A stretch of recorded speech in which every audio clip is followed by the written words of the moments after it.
Jadi Bang, misalnya nih kan, para mahasiswa-mahasiswa baru memiliki bakat gitu ya kan Bang. Dia pengen banget mengikuti organisasi karena kan mahasiswa itu terkenal dengan organisasi.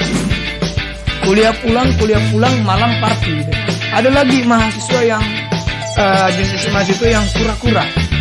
Apa itu kura-kura Bang? Kuliah rapat gitu kan. Kemudian ada lagi sering abang menemukan, aku menemukan setelah tamat dia baru menyesal selama menjadi mahasiswa dia nggak melakukan apa-apa.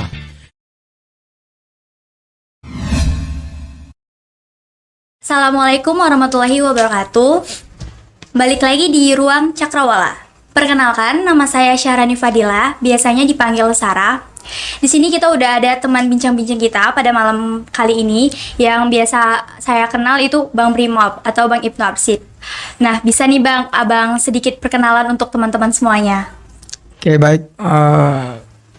Salam mahasiswa untuk kawan-kawan semua. Nama saya sebenarnya itu ya, nama aslinya Brimob Ritonga. Tapi nama penanya atau sering juga dikenal itu sama kawan-kawan gerakan mahasiswa organisasi itu Ibnu Arsip.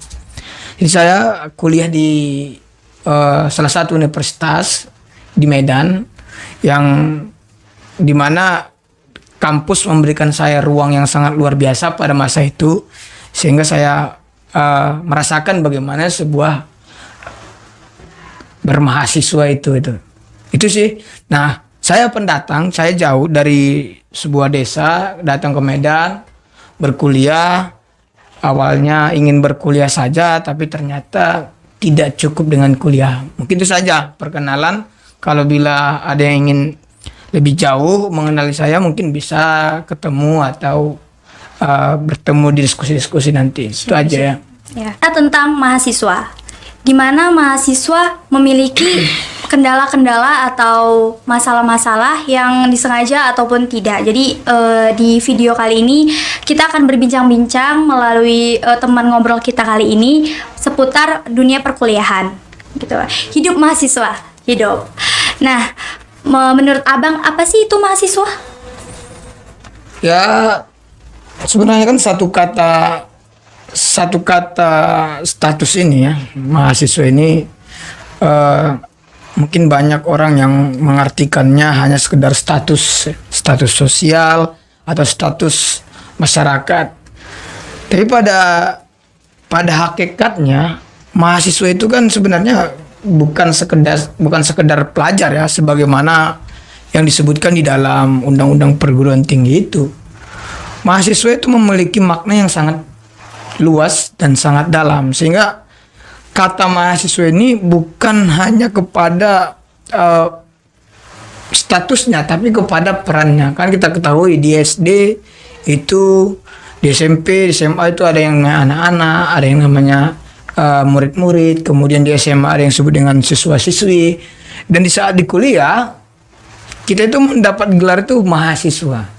Artinya sesuatu punya peran yang sangat tinggi, peran yang sangat peran yang sangat besar dibanding yang di bawah-bawahnya seperti tadi siswa, murid-murid, bahkan anak-anak gitu.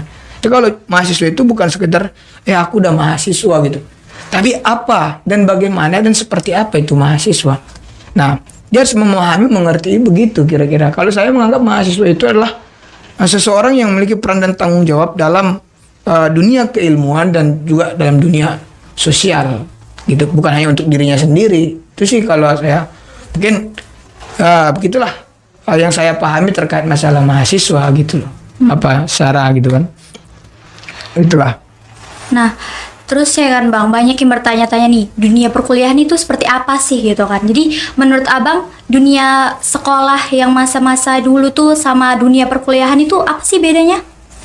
Nah, soal dunia perkuliahan sebenarnya ini dua wajah kita ya.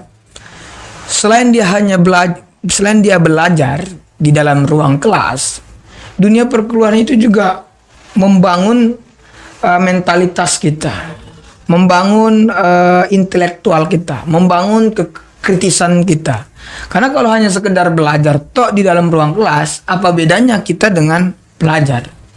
Atau apa bedanya kita dengan siswa-siswa? Jadi kalau kita hanya tok di dalam kelas, apa bedanya gitu?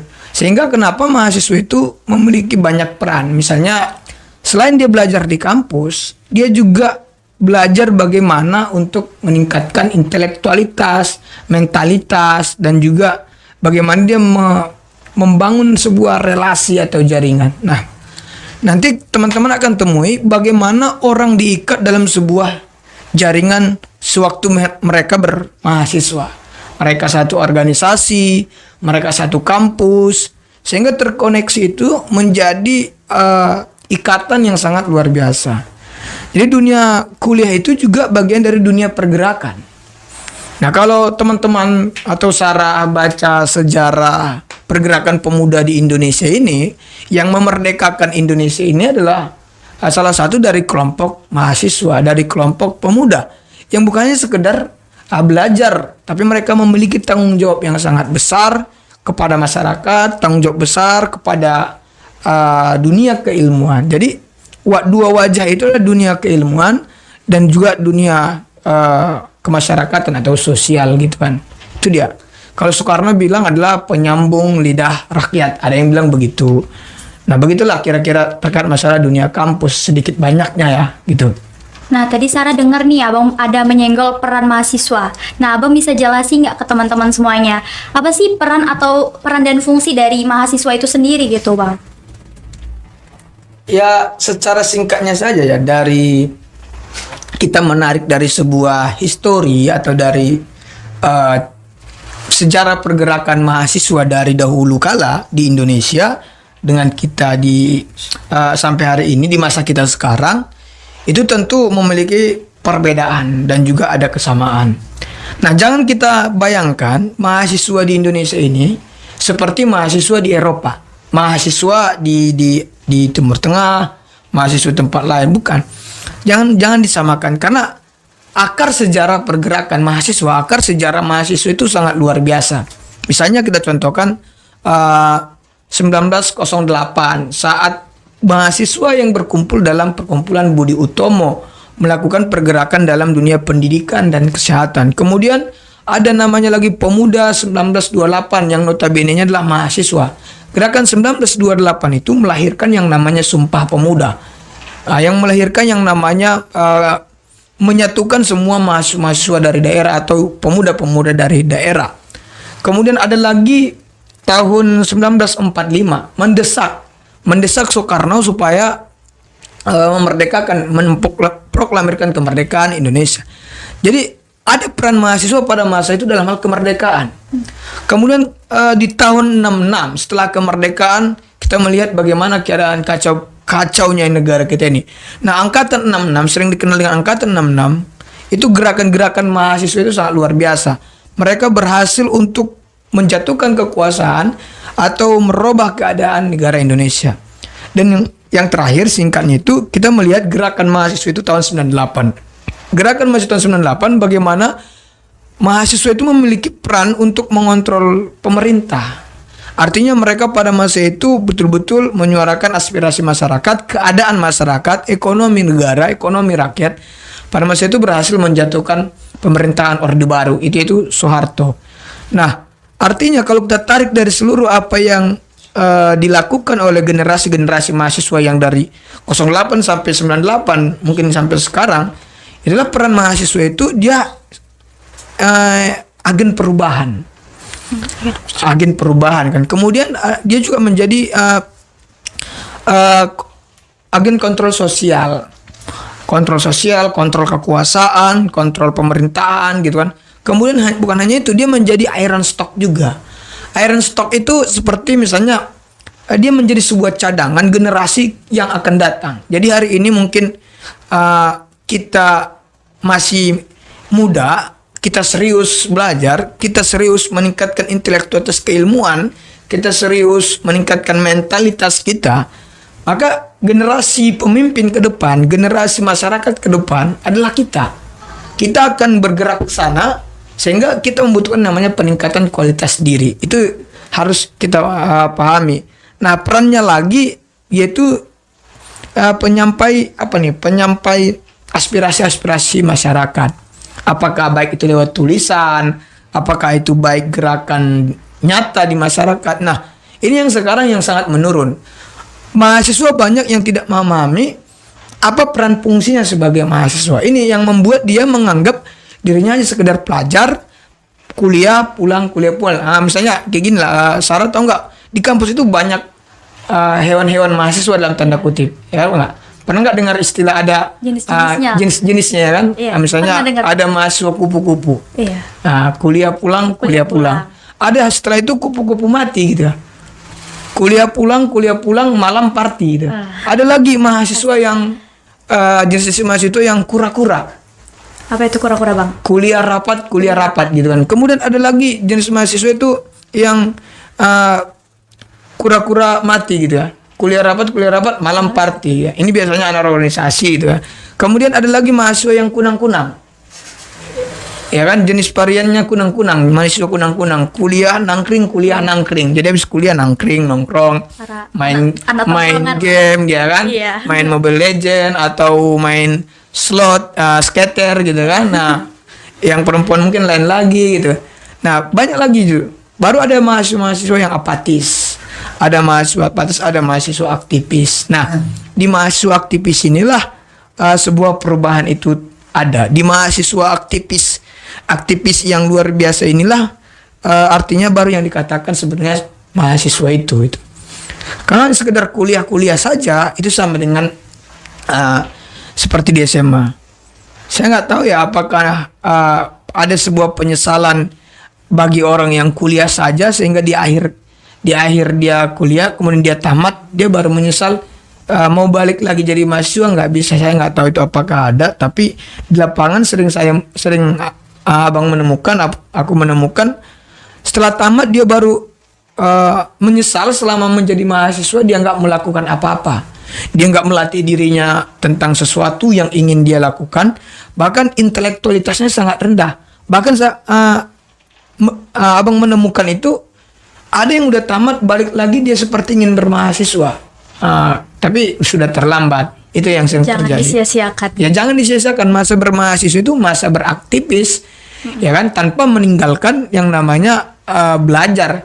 Nah, kata belajar di sini saya tidak mau, abang tidak mau seperti maksud para orang-orang belajar itu hanya sama dosen. Belajar ini beragam. Kita bisa belajar di kampus, kita bisa belajar bersama teman dalam hal diskusi, kita bisa belajar dalam hal di dalam organisasi. Banyak yang kita pelajari, sehingga cara belajar mahasiswa itu tidak sesempit cara belajar siswa anak-anak SMA. Itu dia kira-kira.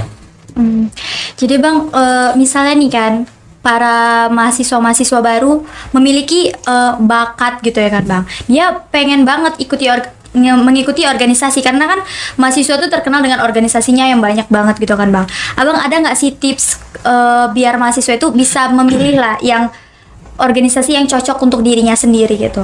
Nah, sebelum ke sana saya coba meluruskan dulu terkait masalah. Kadang kita akan menemukan sebuah tekanan atau intervensi bahasanya. Tekanannya itu adalah dari pihak kampus itu sendiri yang membuat mahasiswa itu tidak berminat berorganisasi, ya kan? Padahal di saat bermahasiswa lah kita mendapatkan masa itu. Dan banyak kadang kampus membuat mahasiswanya tidak kritis atau takut mahasiswanya berorganisasi supaya nanti jangan kritis, supaya bisa maaf kata dibodoh-bodohi, ditipu, ya kan? Mahasiswa itu dilecehkan, mahasiswa itu didiskriminasikan. Itu terjadi sehingga organisasi menjadi sebuah keharusan, menjadi sebuah kesemestian bagi mahasiswa. Kenapa? Belajar di kampus atau di ruang kelas tidak cukup. Tidak cukup. Kenapa tidak cukup? Karena sangat terbatas. Apalagi kuliah, kita tahu, apalagi zaman sekarang ya, daring ya, Iya. kuliah online. Ini sangat luar biasa sekali nih dampak negatifnya nih. Tapi bagaimana kita buat lagi kan, keadaan sudah begitu kan. Banyak orang belum menerima untuk kuliah online, masih banyak yang takut dengan pandemi. Mudah-mudahan setelah ini jadi endemik, maka tatap muka dilakukan. Nah, organisasi menjadi sebuah kesemestian karena kita tidak bisa hidup sendiri ya. Itu dulu secara sisi kemanusiaannya, kita nggak bisa hidup sendiri. Kalau Aristoteles bilang John politikon, maka kita nggak bisa hidup sendiri. Kita manusia itu bergantung kepada manusia yang lainnya, kan gitu. Kemudian kalau kita pakai dalil agama, itu di dalam firman Al-Quran itu Al-Hujurat ayat 3 bisa dikatakan kami ciptakan manusia itu bersuku-suku, berbangsa-bangsa supaya apa? Saling mengenal. Artinya bersuku-suku, berbangsa-bangsa itu bagian daripada berorganisasi karena lebih daripada satu. Kemudian dengan kita berorganisasi, soft skill, hard skill itu bisa kita latih. Misalnya kita mengikuti organisasi di kampus. Organisasi mahasiswa ini ada dua, organisasi intrakampus dan organisasi ekstra kampus. Organisasi intrakampus adalah organisasi yang berada di dalam kampus, seperti ada badan eksekutif mahasiswa, ada dewan perwakilan mahasiswa, ada himpunan mahasiswa jurusan, ada lagi UKM, unit kegiatan mahasiswa. Itu organisasi internal kampus dan yang lainnya ya. Nah, ini seharusnya harus dihidupkan oleh mahasiswa. Apabila organisasi ini tidak hidup, ya kan, ini membuat perkembangan mahasiswa itu semakin tertinggal, atau kampusnya juga ikut tertinggal. Kemudian ada organisasi eksternal gitu. Eksternal itu di luar kampus. Misalnya ada himpunan mahasiswa Islam, ada organisasi pergerakan mahasiswa Islam Indonesia, ada organisasi gerakan mahasiswa Kristen Indonesia, ada gerakan mahasiswa nasional Indonesia, ada PMKRI, ada IMM, ada HIMA, dan ada organisasi-organisasi yang nasional itu dari pusat sampai bawah. Nah, ini semua untuk melatih diri mahasiswa itu sendiri, terkhususnya dalam dunia kekritisan seorang mahasiswa. Oke ya. Makanya kenapa peran gunanya untuk itu, gunanya untuk membuat mahasiswa itu lebih terlatih intelektualitasnya, karena belajar di kampus tadi itu tidak cukup hanya di ruang kelas. Ketika dia berorganisasi, maka budaya-budaya keilmuan, kemudian budaya-budaya pergerakan itu muncul, sehingga kekritisan mahasiswa itu terbangun. Nah, itu sangat penting. Catat, kekritisan mahasiswa itu sangat penting, jangan dianggap sepele. Karena kan begini, banyak orang takut kepada mahasiswa. Kenapa? Karena keilmuan, kekritisan, dan pergerakannya. Hari ini banyak mahasiswa itu dianggap sepele karena ya mahasiswanya terpecah belah. Mahasiswanya tidak tahu lagi dirinya sebagai mahasiswa. Itu dia mungkin. Iya, yang Sarah tahu juga mahasiswa itu kan orang mengenalnya dengan mahasiswa-mahasiswa yang kritis gitu ya kan Bang. Menurut Abang kenapa sih mahasiswa itu harus kritis gitu?